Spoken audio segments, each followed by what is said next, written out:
Hello friends, welcome to our YouTube channel All India Force Academy. आप सब जानते हैं कि हम लोग कैलेंडर के लिए कैलेंडर डिस्कस कर रहे थे। हमारा पार्ट 1 हो चुका था, कुछ बेसिक जानकारी थी। पार्ट 2 में हमने कुछ सवाल किए थे। आज हमारा पार्ट 3 है। तो आइए पार्ट 3 में कैसे क्वेश्चन बनते हैं उसको डिस्कस कर लेते हैं। Change in month. Change in month का मतलब है कोई एक महीने की डेट दे करके उसका दिन दिया होगा, उसके बाद किसी दूसरे मंथ में किसी डेट को दिन पूछेगा। ऐसे ही दो ही टाइप का बनता है, या तो कोई भी एक डेट दे करके आगे की डेट का पूछ लेगा, या तो कोई भी एक डेट दे करके पीछे की डेट पूछ लेगा। इसमें के दो ही टाइप के सवाल बनते हैं। तो ये हमारा पहले टाइप का सवाल है। तो चलिए हम थोड़ा सा जान लेते हैं इसकी बेसिक जानकारी। अभी जो मैंने समझाया, ये क्या होता है? प्रेजेंट। आगे क्या होता है? फ्यूचर। आगे क्या होता है? फ्यूचर। और इधर क्या होता है? पास्ट। इस सवाल की बेसिक चीज़ें जो यहीं से स्टार्ट होती है। आज कोई भी एक डेट दे करके कोई भी मंथ किसी दूसरे मंथ की डेट का कोई भी दिन पूछ लेगा। कोई भी एक डेट दे करके किसी भी मंथ का डेट दे करके उसका पीछे के किसी भी मंथ का दिन पूछ लेगा। तो ये हमारा आगे की डेट का क्वेश्चन है, फ्यूचर में ज्ञात करना। तो चलिए इसको सॉल्व कैसे करते हैं वो देख लेते हैं। क्या पूछा है? 18 मार्च को बुधवार है, तो उसी वर्ष 15 अगस्त को कौन सा दिन होगा? 15 अगस्त को कौन सा दिन होगा?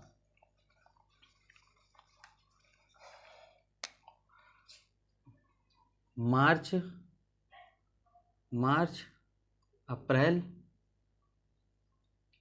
मई, जून, जुलाई,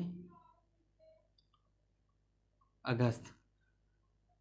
इस तरह के क्वेश्चन को सॉल्व करने के लिए सबसे पहले हम इसको ऐसे ही हल करते हैं, ऐसे ही बनाते हैं। उसके बाद क्या करते हैं? 18 मार्च कितने का होता है? 31 का। तो हम पूरा मंथ लिखते हैं 31, उसमें से जहाँ से जहाँ तक का पूछो उसमें से घटा देते हैं। 31, 11 से 8 गए 3, 2 में से 1 गए 1। इसमें 7 से भाग करेंगे, 7 इकन्नम 7 दूनी 7 इकन्नम 7, 7 दूनी 14, 13 ज़्यादा चलेगा। 7 इकन्नम 7, इसमें शेष कितना बचेगा? 6। जो शेष बचता है वो हमारा विषम दिन होता है। शेष कितना बचा? 6।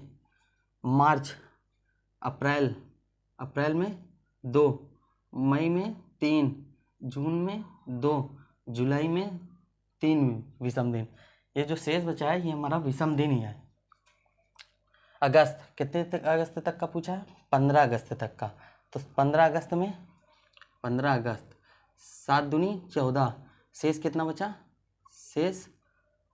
शेष कितना बचा? 1। अब हम सबको क्या करते हैं? ऐड कर देते हैं। 6 2 8, 8 3 11, 11 2 13, 13 3 16, 16 और 1 17। टोटल कितना आया? टोटल 17। अब 17 में क्या करते हैं? 7 से डिवाइड कर देते हैं। 7 दूनी 14, 7 में 4 गए 3, शेष कितना बचा? 3। जो भी दिन दिया होता है आगे का जब पूछे तो जो शेष बचता है, जो दिन दिया होगा उसमें 3 जोड़ देते हैं। तो बुधवार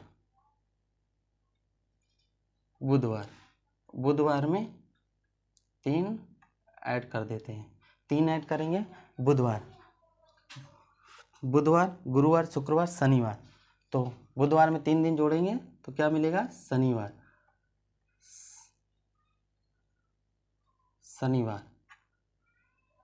तो 18 मार्च को बुधवार है, तो 15 अगस्त को कौन सा दिन होगा? 15 अगस्त को शनिवार होगा। ये था पहला टाइप का क्वेश्चन। अब हम इस सवाल को डिस्कस करते हैं। अब इससे पहले जो सवाल था उसमें फ्यूचर ज्ञात किया था, मतलब कोई डेट दे करके फ्यूचर में कोई डेट। और इसमें क्या है? आज की डेट, मतलब कोई डेट दी है, इससे पहले की डेट पूछा है, मतलब पास्ट में। तो चलिए इस सवाल को हम डिस्कस करते हैं। उस वर्ष 25 जून को कौन सा दिन था? जून,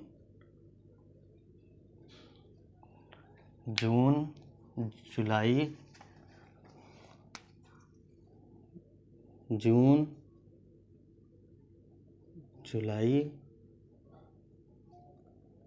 अगस्त, सितंबर, अक्टूबर, नवंबर। अब हम इनके विषम दिनों की संख्या लिख लेते हैं। 22 नवंबर को सोमवार था, तो 22 को काट के छोटा 7 त्रिक 21, एक विषम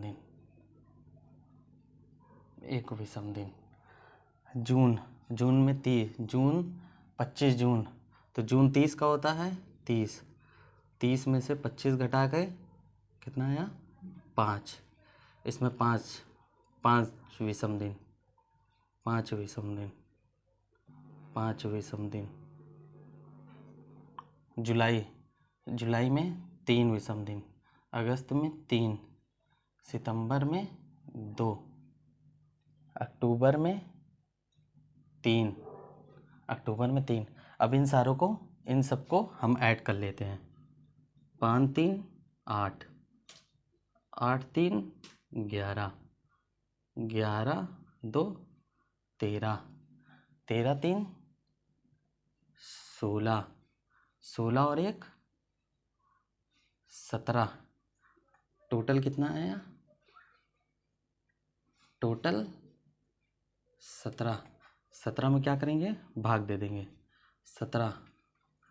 17 में 7 से डिवाइड, 7 दूनी 14, 7 में से 4 गया 3 शेष बचा, 3।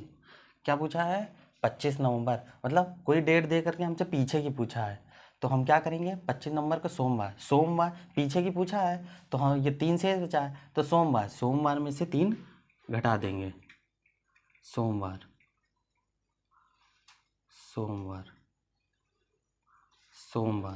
सोमवार में से 3 घटाएंगे तो हमें क्या प्राप्त होगा? शुक्रवार।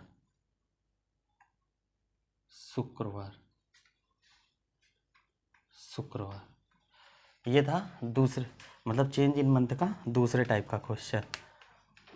पहले हम विषम दिन लिख लेते हैं, जो जैसे दिया उसको पूरा विषम दिनों की संख्या निकाल के सबको ऐड करके 7 से डिवाइड करते हैं, जो शेष बचता है। पहले का पूछा है इसलिए सोमवार में से 3 घटा देंगे तो शुक्रवार आ जाएगा। तो ये था हमारा चेंज इन मंथ। अब हमारा अगला हम समान महीने का कैलेंडर ज्ञात करना पड़ेगा। इस टाइप के question NTPC group D SI में आपके इस बार आए हुए हैं, तो आप इसको सीख लीजिए। ये हेडिंग मोस्ट इम्पॉर्टेंट है। तो आइए हम क्या करते हैं, पहले हम सबका विषम दिन लिख लेते हैं। पहले हम सबके विषम दिन, पहले जनवरी, फरवरी, मार्च, अप्रैल, मई, जून, जुलाई, अगस्त, सितंबर, अक्टूबर, नवंबर, दिसंबर। अब हम सबका विषम दिन लिख लेते हैं। यह है जनरल ईयर। जनवरी में शेष विषम दिन 3, फरवरी में 0, मार्च में 3, अप्रैल में 2, मई में 3, जून में 2, जुलाई में 3, अगस्त में 3, सितंबर में 2, अक्टूबर में 3, नवंबर में 2, दिसंबर में 3। ये हो गया सबके विषम दिन। देखिए समान महीने का कैलेंडर ज्ञात करने के लिए हम क्या करते हैं, जो भी महीना हमें दे करके समान वर्ष का कैलेंडर पूछेगा उस महीने को लिखते हैं। उस महीने से लेकर के जहाँ मतलब उस महीने से लेकर दिसंबर तक लिखते हैं। उसके बाद विषम दिनों की संख्या लिख के उसके बाद उसको ऐड करते हैं। जहाँ पर 7 या 7 का गुणनफल प्राप्त हो जाता है उसका अगला महीना समान वर्ष का कैलेंडर हो जाता है। अब आइए हम इसको यहाँ पे डिस्कस करते हैं। जैसे इसमें क्या होता है, जनरल ईयर में क्या होता है, जनवरी जनरल ईयर में फरवरी, जनरल ईयर में फरवरी मार्च, फरवरी मार्च और नवंबर, ये नीचे लिख देते हैं। जनरल ईयर में फरवरी मार्च और नवंबर तीनों समान होते हैं, जनरल ईयर में फरवरी मार्च नवंबर ये तीनों समान होते हैं। इस तरह सिर्फ ये तीनों समान होते हैं, बाकी दो दो का जोड़ा बनता है। और एक ऐसा महीना होता है जिसके महीने समान नहीं होते हैं। तो हम इनको ज्ञात कर लेते हैं कि कैसे हम ज्ञात करते हैं। फरवरी मार्च नवंबर कैसे समान होते हैं, देखिए हमने क्या बोला, 7 या 7 का गुणनफल जहाँ प्राप्त होता है उसका अगला महीना समान महीने का कैलेंडर होता है। फरवरी के साथ मार्च गिफ्ट के रूप में मिलता है। गिफ्ट के रूप में बोले तो फरवरी कितने की होती है, 28 को, और मार्च कितने होते हैं, 31 को। अगर 1 फरवरी को, एग्जाम्पल के लिए, यदि 1 फरवरी को सोमवार है, तो 1 मार्च को भी सोमवार होगा। कैसे, हम क्या करते हैं, 7 जोड़ते जाते हैं। 7 जोड़ेंगे तो 8 को सोमवार, 7 जोड़ेंगे 15 को सोमवार, 15 में 7 जोड़ेंगे 22 को सोमवार। ये फरवरी महीने का बता रहा हूँ मैं। अगर 1 तारीख को सोमवार है, 22 7 29, और जबकि फरवरी कितने की होती है, 28। एक दिन पहले क्या पड़ेगा, अगर 29 को सोमवार तो 28 की होती है, तो 28 को क्या पड़ेगा, रविवार। 28 को रविवार। उसके बाद 28 के बाद क्या आ जाएगी, एक मार्च आ जाएगा। 28 के बाद 1 मार्च को देखिए, 1 मार्च को सोमवार, क्योंकि 1 फरवरी में जो दिन पड़ेगा 1 तारीख को, वही मार्च में रिपीट कर जाएगा। तो इसीलिए फरवरी के समान मार्च होता है। ये फरवरी के साथ गिफ्ट के रूप में पड़ेगा। और नवंबर कैसे आएगा, हमने क्या बोला था, 7 या 7 का गुणनफल जहाँ पे प्राप्त होगा उसका अगला महीना हमारा समान महीने का कैलेंडर होता है। अब 7 या 7 का गुणनफल कैसे, देखिए 3 2 5 3 8 2 10 3 13 3 16 17 18 18 3 21। ये देखिए यहाँ पे हमें क्या मिल गया, 7 का गुणनफल 21। देखिए 3 2 5 3 8 2 10 3 13 3 16 16 2 18 18 3 21। यहाँ हमें क्या मिल गया, 21। 7 का गुणनफल मिल गया, 7 3 21। हमने क्या बोला, जहाँ पर गुणनफल मिलता है उसका अगला महीना हमारा समान महीने का कैलेंडर होता है। तो यहाँ पे 21 मिला है, इसका अगला महीना क्या है, अक्टूबर के बाद नवंबर, इसलिए नवंबर। फरवरी मार्च और नवंबर ये तीनों समान होते हैं। फरवरी की कोई डेट चुन लीजिए, उसमें कोई एक दिन चुन लीजिए, जो दिन उस दिन होगा वही 1 मार्च को रिपीट होगा और वही 1 नवंबर को रिपीट होगा। ये तीनों समान होते हैं। अब अगर हम कहें कि 1955 में मार्च के समान कौन सा महीना होगा, 1955 में मार्च के समान कौन सा महीना होगा, 1955 में मार्च के समान कौन सा महीना होगा। एग्जाम्पल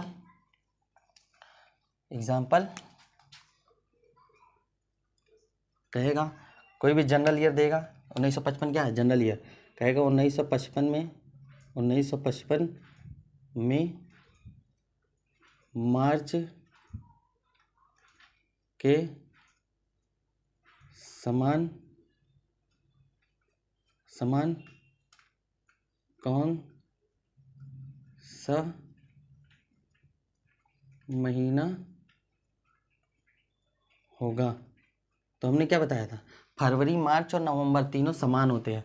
तो ऑप्शन दे देगा, देखिए ऑप्शन जो देगा या तो फरवरी देगा या तो नवंबर, कोई एक ऑप्शन देगा। जैसे फरवरी, बी दे देगा जनवरी, सी दे देगा नवंबर नहीं देगा, क्योंकि एक ही, या तो नवंबर देगा या तो फरवरी देगा। सी दे देगा दिसंबर, सी क्या दे देगा, दिसंबर, टी, और डी क्या दे देगा, मान लीजिए अप्रैल, अप्रैल। तो हमारा आंसर क्या हो जाएगा, फरवरी। कोई एक दिन देगा। देखिए पहला ऑप्शन क्या है, फरवरी, दूसरा ऑप्शन क्या है, जनवरी, तीसरा ऑप्शन क्या है, दिसंबर, चौथा ऑप्शन अप्रैल। तो हमारा आंसर क्या हो जाएगा, फरवरी। फरवरी देगा या तो नवंबर देगा, दोनों में से एक ही ऑप्शन देगा। तो ये होता है हमारा समान महीने कैलेंडर। जहाँ पे 7 या 7 का गुणनफल प्राप्त हो जाता है उसका अगला महीना हमारा समान महीने का कैलेंडर होता है। ये तो था एग्जाम्पल। अब आइए हम लीप ईयर में देख लेते हैं। लीप ईयर में हम समान महीने का कैलेंडर कैसे ज्ञात करते हैं। लीप ईयर में पहले हम सबका विषम दिनों की संख्या लिख लेते हैं। जनवरी, फरवरी, मार्च, अप्रैल, मई, जून, जुलाई, अगस्त, सितंबर, अक्टूबर, नवंबर, दिसंबर। अब सबके विषम दिन लिख लेते हैं। जनवरी में 3, लीप ईयर है तो फरवरी कितने की होती है, 29 की। विषम दिन कितने हो जाएंगे, 1, मार्च 3, अप्रैल 2, मई 3, जून 2, जुलाई 3, अगस्त 3, सितंबर 2, अक्टूबर 3, नवंबर 2, दिसंबर में 3 विषम दिन। अब इसमें कौन कौन से महीने समान होते हैं, इसमें जनवरी, अप्रैल और जुलाई। इसमें जनवरी, अप्रैल और जुलाई। इसमें जनवरी, अप्रैल और जुलाई, इसमें ये तीनों समान होते हैं। जनवरी, अप्रैल, जुलाई। कैसे, जनवरी, अप्रैल, जुलाई समान होते हैं। अब आइए हम ऊपर 7 या 7 का गुणनफल जहाँ प्राप्त होता है उसका अगला महीना हमारा समान महीने का कैलेंडर होता है। कैसे, जैसे 3, 1, 4, 4, 3, 7। यहाँ पे हमें क्या मिल गया, 7, और 7 मिला। मार्च में हमें क्या मिला, 7। तो जहाँ पे हमें 7 या 7 का गुणनफल प्राप्त होता है उसका अगला महीना हमारा समान महीने का कैलेंडर होता है। तो यहाँ पे हमें क्या मिल गया, यहाँ पे हमें मिल गया 7। तो इसका अगला महीना क्या है, अप्रैल। जनवरी के समान अप्रैल। अब क्या होता है, आगे देखिए, 3, 4, 3, 7, 2, 9, 3, 12, 2, 14, 14, 3, 17, 17, 3, 19, 19 नहीं, 3, 1, 4, 3, 7, 2, 9, 3, 12, 2, 14। ये देखिए यहाँ पे क्या प्राप्त हुआ हमें, 14। क्या था, जहाँ पे 7 या 7 का गुणनफल प्राप्त हो उसका अगला महीना हमारा समान महीने का कैलेंडर होता है। यहाँ पे 14 प्राप्त हुआ तो इसका जून के बाद अगला महीना क्या है, जुलाई। ये देखिए जुलाई। जनवरी के समान अप्रैल और जुलाई, ये तीनों महीना आपस में समान होते हैं। ये तो हो गया आगे का प्रोसेस निकालना। अब एक एग्जाम्पल यहाँ पे भी समझ लीजिए, इसका देख लेते हैं एग्जाम्पल। ये है एग्जाम्पल। जैसे हमने समझाया कि जनवरी, अप्रैल और जुलाई समान होते हैं। क्वेश्चन कैसे पूछेगा, यदि लीप वर्ष में जनवरी के समान कौन सा महीना होगा। ऑप्शन दे देगा आपके सामने, अगस्त, अप्रैल या जुलाई। हमने ऑब्लिक इसलिए लगाया है, कोई अप्रैल या जुलाई में से कोई एक ऑप्शन देगा, दोनों नहीं देगा। तीसरा ऑप्शन दिसंबर, डी मार्च। तो हम क्या ऑप्शन चुनेंगे, अप्रैल या जुलाई, ये हमारा ऑप्शन हो जाएगा। तो आइए हम इसमें और भी डिस्कस कर लेते हैं, और भी और भी क्वेश्चन कैसे पूछे जाते हैं। चलिए आइए हम उसको भी डिस्कस कर लेते हैं। ये लीप ईयर का दूसरा क्वेश्चन देख लीजिए, कैसे समान महीने का कैलेंडर ज्ञात करते हैं। ये देखिए दूसरा क्वेश्चन कह रहा है, फरवरी के समान कौन सा महीना होगा। हमने क्या कहा था, 7 या 7 का गुणनफल जहाँ प्राप्त होगा उसका अगला महीना हमारा समान महीने का कैलेंडर होगा। कैसे, ये देखिए फरवरी जहाँ से पूछेगा वहाँ से लेकर के दिसंबर तक लिखते हैं, सबके विषम दिन करते हैं, उसके बाद जहाँ से पूछेगा वहीं से लिखते हैं। फरवरी के समान पूछा है, अब यहाँ देख लीजिए फरवरी के समान कौन सा महीना होगा। 1, 3, 4, 4, 2, 6, 6, 3, 9, 6, 3, 9, 9, 9, 2, 11, 11, 3, 14। यहाँ क्या प्राप्त हुआ हमें, 14। ये 7 का गुणनफल हो गया। 14। तो हमने क्या कहता है, जहाँ 7 या 7 का गुणनफल प्राप्त होगा उसका अगला महीना वहाँ समान महीने का कैलेंडर होगा। तो हमें इसका समान महीने का कैलेंडर क्या होगा, अगस्त। तो फरवरी के समान क्या होगा, आंसर हमारा होगा अगस्त। ये था हमारा दूसरा क्वेश्चन, अगस्त। हमने जनरल ईयर पढ़ लिया, लीप ईयर का पढ़ लिया कि समान महीने कैलेंडर कैसे ज्ञात करते हैं। अब एक क्वेश्चन हम और डिस्कस करते हैं जिसमें दोनों समान होते हैं। दोनों समान कैसे होते हैं, ये हमारा अगला क्वेश्चन है। हमने इस तरह इसलिए लिखा है क्योंकि ये जो होता है दोनों में समान आंसर होता है, दोनों का सेम है, दोनों के लिए ये सेम काम करेगा। सेम काम करने का तात्पर्य क्या है, कह रहा है सितंबर के समान कौन सा महीना होगा। अब यहाँ देखिए, हम क्या 7 या 7 का गुणनफल जहाँ प्राप्त होता है उसका अगला महीना हमारा समान महीने का कैलेंडर प्राप्त होता है। अब यहाँ देखिए, सितंबर के समान कौन सा महीना होगा, तो जो भी महीने से हमसे पूछेगा उस महीने को लिखते हैं। हम यहाँ आपको समझाते हैं। सितंबर में 3 2 5 5 2 7, यहाँ क्या प्राप्त हुआ, 7 का गुणनफल। तो 7 या 7 का गुणनफल जहाँ प्राप्त होता है उसका अगला महीना हमारा क्या होता है, समान महीने का कैलेंडर होता है। तो सितंबर के समान क्या होगा, दिसंबर। आंसर क्या हो जाएगा हमारा, दिसंबर। सिर्फ विषम दिन लिखना है और कुछ नहीं करना। जहाँ से पूछेगा वहाँ से लिखते हैं, दिसंबर तक पूरा मंथ लिखते हैं। उसके बाद विषम दिनों की संख्या सबके लिख करके जहाँ से पूछता है उसको ऐड करते जाते हैं। जहाँ 7 या 7 का गुणनफल प्राप्त होता है उसका अगला महीना हमारा समान महीने का कैलेंडर होता है। अब ये दोनों सेम कैसे होते हैं, ये देखिए, सितंबर के समान कौन सा महीना, ये देखिए सितंबर समान हमारा दिसंबर, ये जनरल ईयर में आया। यही अगर लीप ईयर में पूछता है सितंबर के समान कौन सा महीना होगा, तो ये देखिए 3 2 5 5 2 7, हमारे यहाँ 7 प्राप्त हो गया। तो सितंबर के समान कौन सा महीना, दिसंबर। तो हमारा दोनों के लिए सेम आंसर होगा।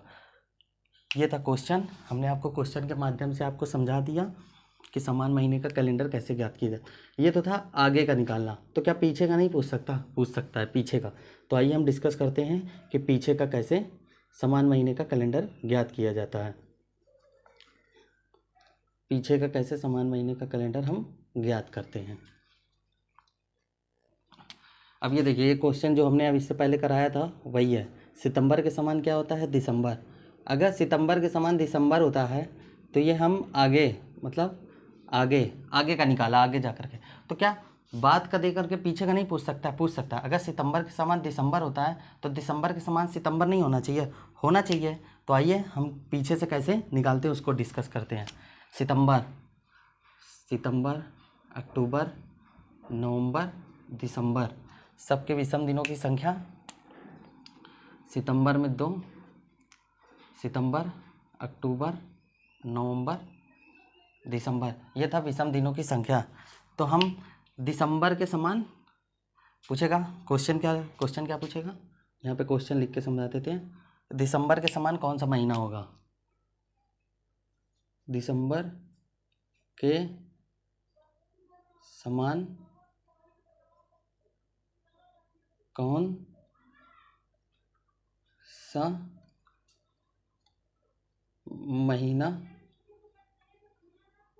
होगा। अब आप लोग ये काम मत करिएगा कि दिसंबर के समान कौन सा महीना होगा तो आगे चले जाइएगा। अगर आगे चले जाएंगे दिसंबर तो ये जनरल ईयर कुछ और रहा होगा, आगे चले जाएंगे तो जनरल ईयर कुछ और हो जाएगा। जनरल ईयर क्या लीप ईयर हो सकता है, जनरल ईयर हो सकता है। तो इसलिए जिस ईयर का पूछेगा उसी ईयर में हम निकालते हैं। दिसंबर का पूछा है तो दिसंबर के, अगर सितंबर के समान दिसंबर होता है तो दिसंबर के समान सितंबर होना चाहिए। तो हमें पीछे आना पड़ेगा, ना कि हम आगे चले जाएंगे। जब ऐसे कंडीशन पूछेगा तब। तो चलिए हम निकालते हैं। अब देखिए यहाँ से काउंट करते हैं। देखिए 3 2 5 5 3 8 8 2 10, क्या हमें 7 या 7 का गुणनफल मिला, नहीं मिला। तो जब पीछे का देकर हमें आगे का दे करके पीछे का पूछे तो हम ऐसी कंडीशन क्या करते हैं, जो भी मंथ के समान पूछे, अगर आगे का देकर के पीछे जाना है तो हमें उसको हम ड्रॉप कर देते हैं। ड्रॉप करने का मतलब जो भी अंत वाला है उसे ड्रॉप कर देते हैं। जो आगे का दे करके पीछे का पूछे उसको ड्रॉप करते हैं। ड्रॉप करने के बाद उसके पहले वाले से ऐड करना चालू कर देते हैं। तो 3 5 5 2 7, यहाँ क्या मिल गया 7। 7 या 7 का गुणनफल।